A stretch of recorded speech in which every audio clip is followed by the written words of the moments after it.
Welcome to another talk in this DebConf 2022, Building the Cooperative Community Cloud with Debian by Elimar Riesebieter. About the speaker, he's an experienced automotive engineer, now retired and working at Hostsharing.net as a hostmaster, starting on a workstation in 1986, and he got contact with Unix in 1986. Later on, he switched to using FEM software on Unix systems, starting with Linux in 1999. And the first Debian installation was in Potato ATM, where he was co-maintaining some Debian packages. So I will invite our speaker to begin. I hope, yes, everyone hears me. As he introduced, my name is Elimar Riesebieter, and I'm at the moment a retired engineer and supporting community for host sharing. The purpose of this talk is to cover the technical architecture of the redundancy infrastructure and the managed operation platform architecture of a highly flexible hosting environment. The focus will be on the benefits of Debian for small and medium-sized hosting providers.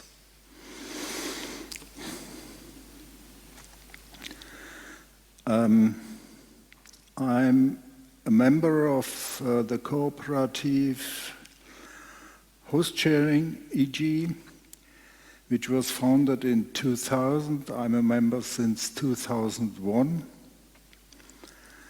And Hostsharing is providing an infrastructure as a service and platform and as a service for about 300 members at the moment.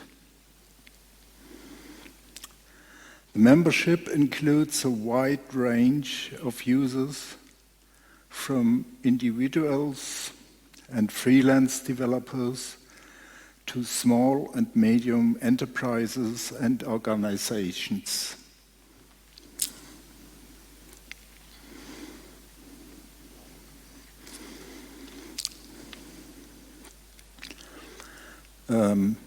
The goals of host sharing is to provide high performance, high availability, data security, and data protection.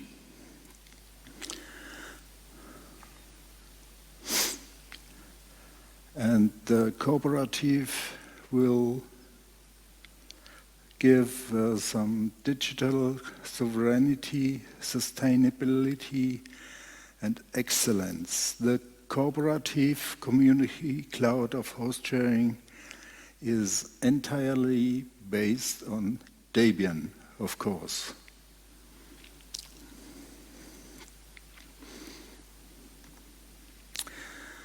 That's just a small picture of how host sharing is organized. We have a multi-tiered data center. We are working with 2 data centers. I will explore it later. We have our own hardware, and from there we are building the host sharing cooperative cloud infrastructure.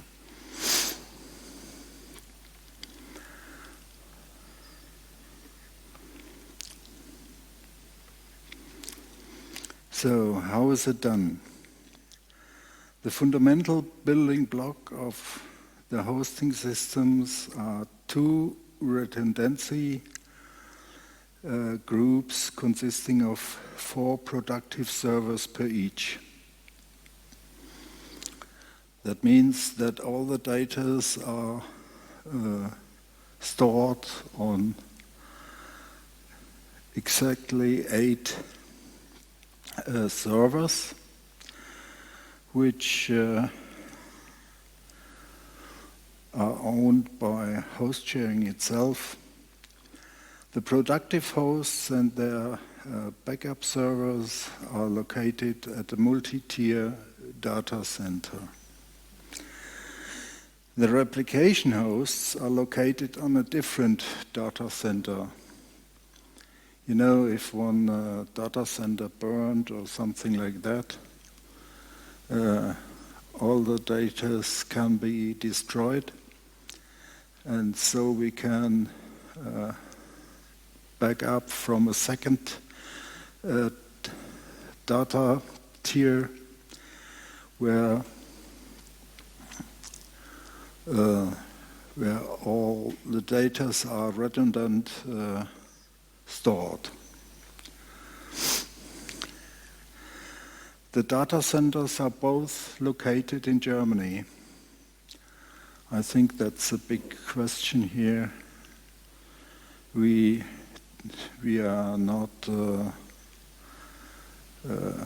doing it from a server in USA or something like that.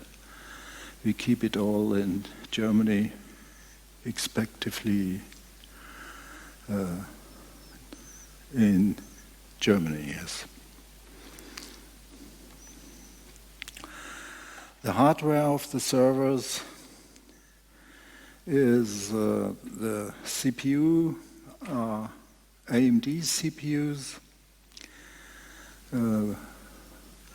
with 24 cores at 24 cores and 4 die.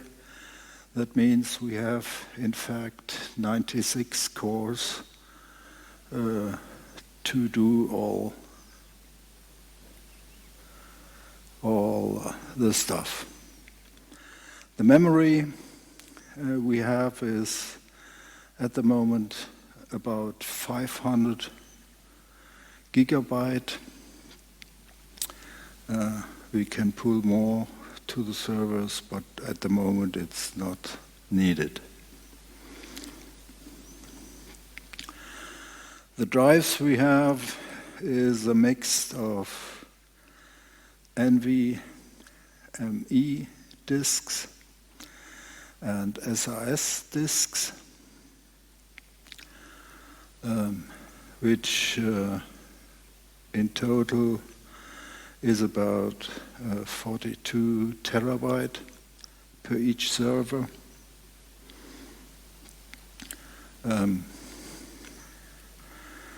And the SRS drives are meant to be as a data storage only. The NVMe drives provide a fast infrastructure for the applications the members are driving.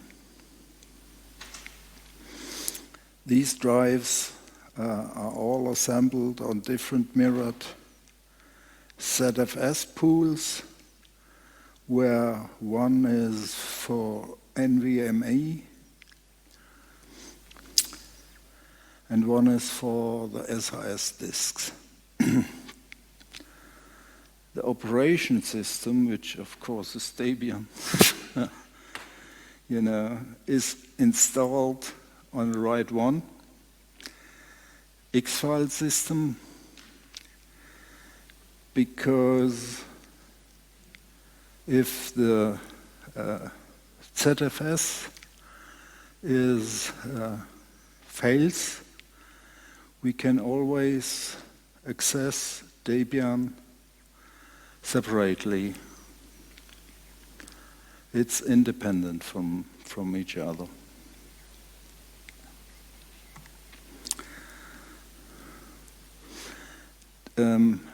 On the productive hosts, we are running virtualization, which is based on KVM, QEMU, and libvirt.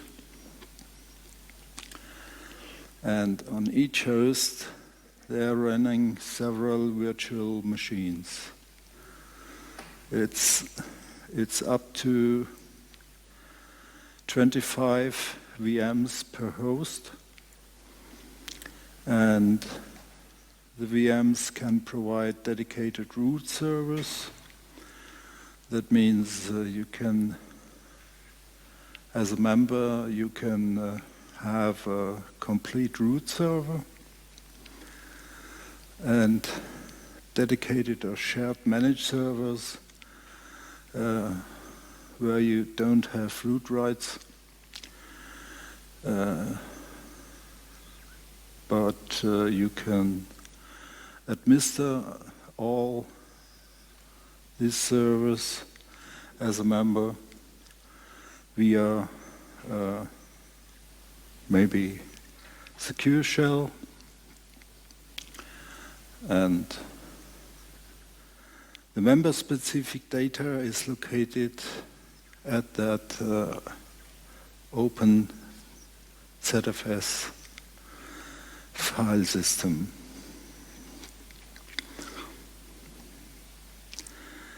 Each group of the hosts do have their own backup server.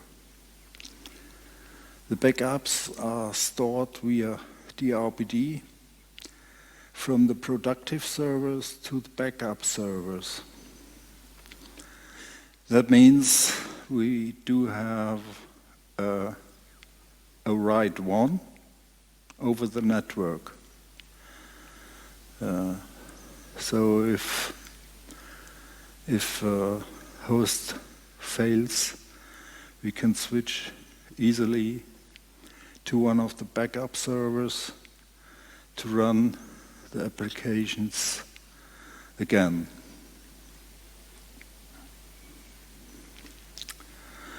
The DRBD is a bit special at host sharing because we decided to always use the actual modules, kernel modules, the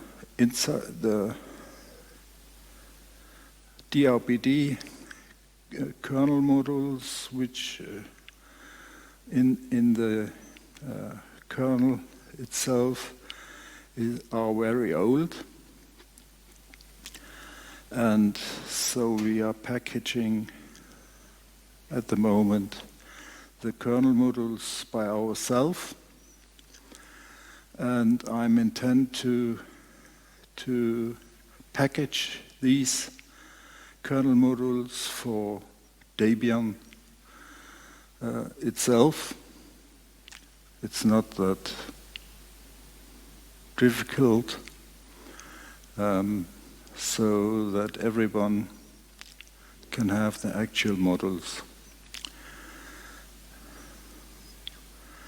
I noticed that the DRBD modules the actual modules will be pushed to the kernel itself in the future.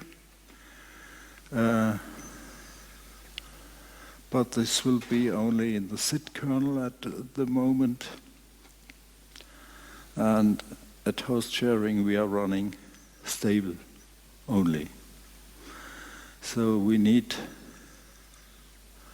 so-called backports for these modules to run it on stable.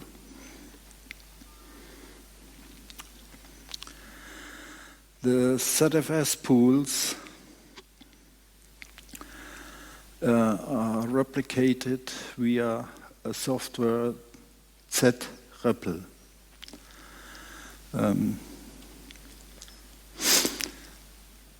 Should I show you the homepage of zREPL? Would that be interest for you? Well, zREPL is not distributed at Debian at the moment, but it's available as a Debian, respective Ubuntu package at the homepage of zREPL. And we are very happy with that. We are running it since 10 months now. And we are doing snapshots with the help of zREPL every 15 minutes, the zpool snapshots. And all snapshots are replicated to the backup servers so that we have images or snapshots available on the backup servers at any time. And to put all the snapshots to the backup servers, we are zREPL can be forced to use over network, and we are doing this on the TLS protocol. TCP/IP is working as well, but the securest way in our mind is to do it via TLS. And every backup server is replicated to a second server, which is located at a different data center. As I told you before, this is for security. If backup server failed or the data center burned down or something like that.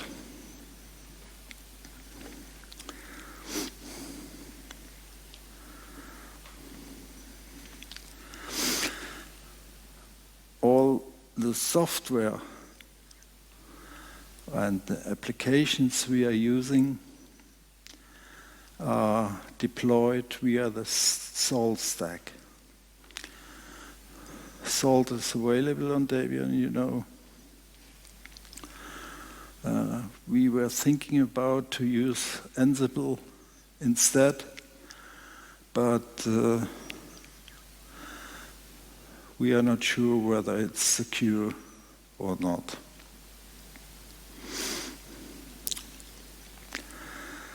That means if we have, for instance, an upgrade of the kernel or doing like that,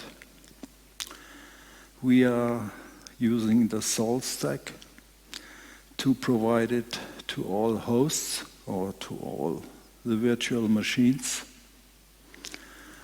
And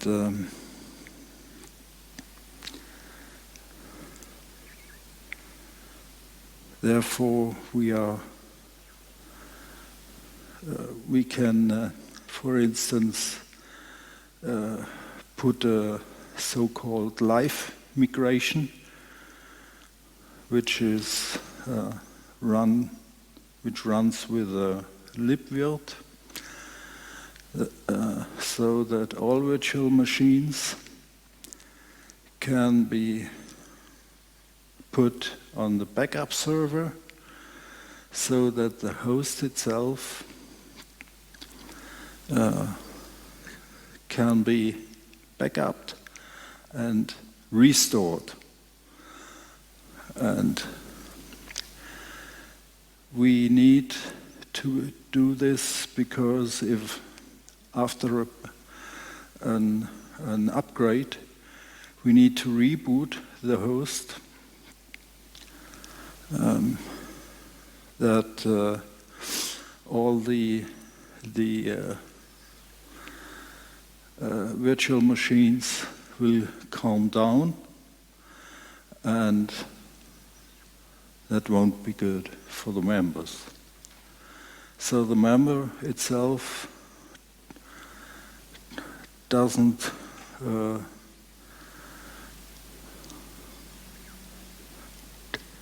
there's no replication. The members can administrate the package via secure shell command line, and we are also having some own developed applications which can be done via HTTP. And we have installed some mailing lists which are running at the moment with Mailman 2. The problem we have at the moment is that Mailman 3 is a bit, how to say, it's not good to come from 2 to 3, from Mailman 2 to Mailman 3. It's a bit complicated, and so we are looking for a solution to make it automatically. That's the work what we are doing at the moment, and we are also thinking about to set up a matrix server. I know that matrix in the Debian world isn't that really accomplished, and in my opinion the mailing lists are the best, but administration of the mailing list must be easy for us. So let's wait and see. We do have also installed the ticket system from Snoonie. It's available in the OTRS2 package in Debian. And these tickets, the tickets we get are provided to all hostmasters. For myself, I'm not a hostmaster, I'm more a system administrator. And to solve or to fix all these tickets,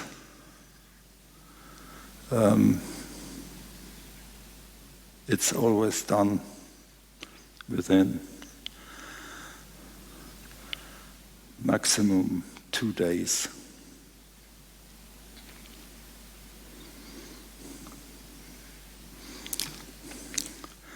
Oh, we are at the end. I don't know the time now. My watch is not working. And thank you for your attention. If you have further questions, don't hesitate to contact me or Jan Ulrich, and we will do. Are there any questions at the moment? Thanks a lot, Elimar, for the wonderful talk. Anyone have any questions?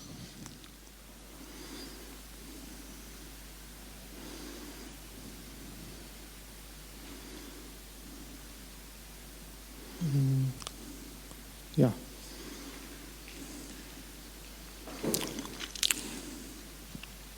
At the beginning, you mentioned that your company is a corporation.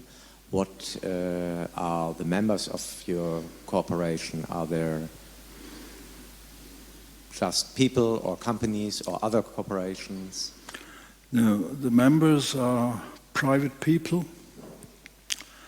up to organizations, and they all decided to be a member at Hostsharing because we are using free software, open source software. And we don't make money because it's a corporation, you know, and it's like a syndicate. Sometimes I call it a syndicate, yes. You mentioned the ZFS pools get snapshot every 15 minutes. Sorry, I The didn't... 15 minutes, every 15 minutes you take snapshots, right? The snapshots? Yeah. So how did you get to this number? And how long does it take for the snapshot to complete? And how did you get to this number, 15 minutes, every 15 minutes? The snapshots are created by Z-REPL. And, okay, there's a daemon running in the background where all the snapshots are organized, and the snapshots are replicated to the backup servers, and this is done by Z-REPL as well. And as I told before, it's done via the TLS protocol. So, what else do you want to know? The 15 minutes, why not 10 or 20 or half an hour? The frequency. The frequency. The frequency is every 15 minutes. But why? How did you get to this number? It could be half an hour or 10 minutes. Well, 15 minutes, the member can expect that the work of the last 15 minutes maximum is lost. So if we are doing it in 30 minutes or more, the more data is lost then. But why not 10, for example?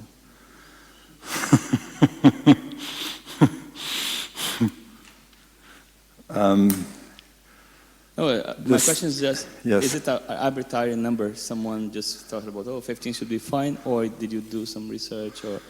Okay, to do snapshots from about 20 or 25 virtual machines, it takes some time. And 10 minutes is sometimes a bit short to finish the first running of snapshots. And we experienced that the 15 minutes are the best to do the snapshots. And okay. Hopefully this answered your question. Okay. In your talk, you said that your company is different because it's using free software for hosting. In fact, absolutely every company doing hosting is using free software. Everyone uses PHP, either Apache or Nginx. And then I went to your website. It's all in German, so I couldn't understand. I wonder if you have shipped the source code of your cloud computing system. Is it? Do you share it? Well, I'd be sorry that our homepage is only in German, and we have specialists who are doing. Who will translate it all in English. And our members are all coming mostly from Germany, some from the Netherlands, and some from Denmark. And yes, what? Do you share the software that builds your cloud computing platform? No. It's not free software. So, and why didn't you use something that already exists, like OpenStack, or I don't know, there's others like Virtuoso, or this type of things, which are free software, where you could have contributed, for example?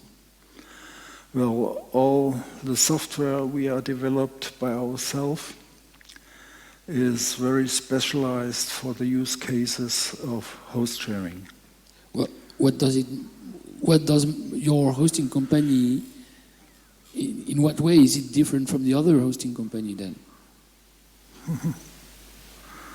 Well, first is that we are using free and open software. Yes, but every hosting company does. Everybody uses PHP, for example. Well, I don't want to advertise host sharing at the moment. I was talking about the technical background only, and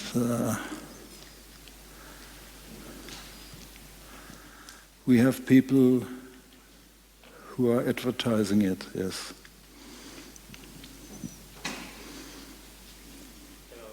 Hello. Okay, I was asking something similar, like Thomas, if you have got your source code available in some Git server to learn from your experience, and also if someone who have the desire to join you in the cooperative, is that possible for people working from other countries outside Germany? Yes, of course. Thank you. You can always access host sharing from everywhere in the world. I was accessing host sharing from here in person, and everyone who's interested in using our software can use it from everywhere in the world. Yes.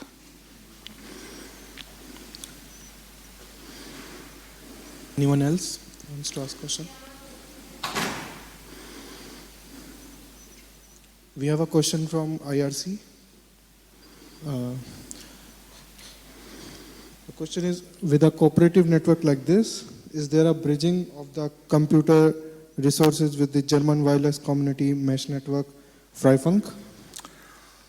The acoustic here is not so good, so I can't really understand what you are talking or what your question is. Sorry, I will repeat again. With a cooperative network like this, is there a bridging of the computer resources with the German wireless community mesh network, Freifunk? Well, the computer resources are on a data tier, and I don't know what you mean. Would you like to read the question yourself? Yeah. Sorry. My glasses. Very informative talk. Many thanks for the cooperative network like this.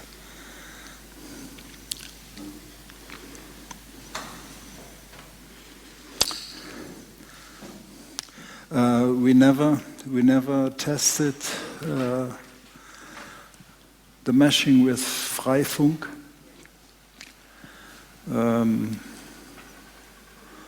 But I may think that the access to the servers could be, as I told before, we are secure shell, and this can be done via Freifunk as well, I think.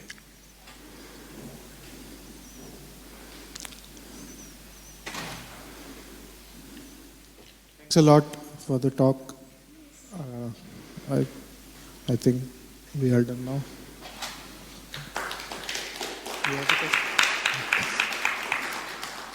We have a question here. Just a very fast question.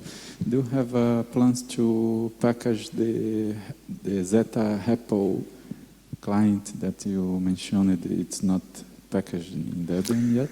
Yes, I tried to contact the ZFS maintainers from here, but there's no one available at DebConf. I got an answer via email, and they will provide me to package ZREPL as an official Debian package.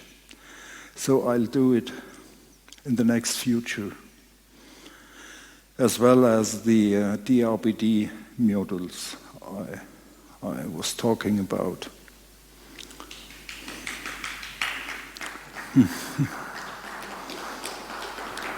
Someone to ask any question? Thanks a lot for the talk, Elimar, and I think we are done. Okay.